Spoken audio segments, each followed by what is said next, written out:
আপু আমার 2 গার্লফ্রেন্ডের জন্য 2টা কম্বো লাগবে। আপনারা এই কথাটা শুনে যতটা অবাক হয়েছেন তার চেয়েও 1000 গুণ বেশি অবাক আমি হয়েছি যে এটা আবার কেমন কথা।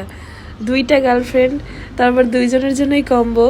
তো যেহেতু আমার কাস্টমার, আমি সেইভাবে কোনো রিয়াকশন দিতে পারি নাই। আমি বলছি যে আচ্ছা ঠিক আছে, কোনটা নিতে চান পিক দেন।